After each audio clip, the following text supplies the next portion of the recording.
Hey, salut à tous, c'est Loïc, j'espère que vous allez tous très bien. Donc le Classico aura lieu ce dimanche au Parc des Princes, nous sommes en février 2018.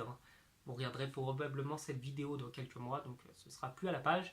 Et du coup aujourd'hui j'ai décidé de vous faire une vidéo, un top 11, sur les 11 meilleurs joueurs, en prenant bien sûr des joueurs du PSG et de l'OM pour en faire une équipe, en essayant que ce soit une équipe qui existe, quand même, je vais pas mettre 11 attaquants ou 11 défenseurs. Donc je vous laisse regarder ça tout de suite et j'espère que ça vous plaira.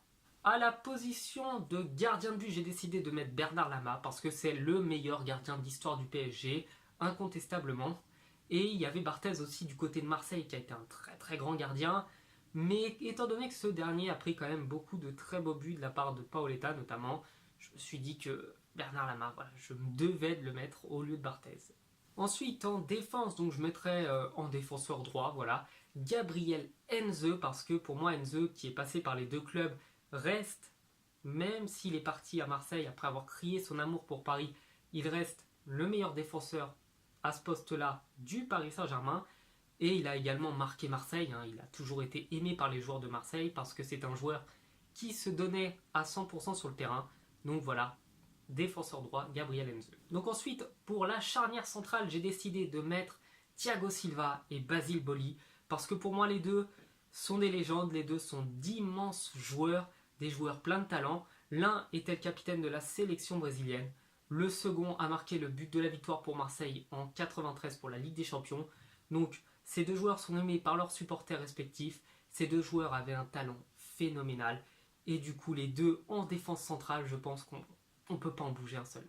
Donc ensuite, en défenseur gauche, j'ai décidé de mettre, même si c'est pas son poste, Laurent Blanc, parce que Laurent Blanc fait également partie des meilleurs joueurs de l'histoire de l'Olympique de Marseille, un des meilleurs défenseurs français aussi de l'histoire, et du coup, même si c'est pas vraiment son poste, on va dire que voilà, il va dépanner à gauche. Pour le milieu de terrain, j'ai décidé de mettre deux joueurs, donc il s'agit de Marco Verratti et de Lassana Diarra. Lassana Diarra qui, à mon sens, est le meilleur milieu central passé par Marseille. C'est bête à dire, mais je ne vois pas un seul joueur meilleur que Diarra. Il a vraiment fait de très bonnes choses, même s'il n'a pas joué énormément. Et ensuite Marco Verratti, parce que Verratti est un génie, Verratti est un fou furieux sur le terrain. Je dis souvent à mes parents qu'il est complètement fou. Il est capable de faire des gestes techniques à 5 mètres de sa ligne de but. Il a peur de rien. Il est très technique, il a un pied en or. Et c'est vraiment un très très grand milieu de terrain. Après, devant eux, en milieu offensif, j'ai décidé de mettre Ronaldinho. Donc Ronaldinho, il n'y a plus besoin vraiment de le présenter. Je pense que Marseillais et Parisiens, vous serez tous d'accord que Ronny est une légende. C'est pour moi, je vais peut-être dire une bêtise selon vous, mais le meilleur joueur, le meilleur dribbleur du monde, de l'histoire du football même. Donc Ronaldinho est un joueur hors pair. Personne ne l'a égalé, personne ne l'égalera dans le football. Et du coup, en milieu offensif, je me dis que pour distiller devant, il n'y a pas au-dessus.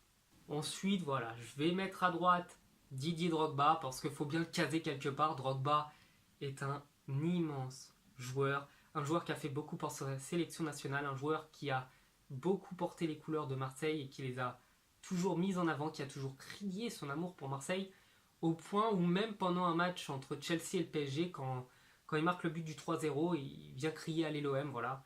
Donc je devais en parler.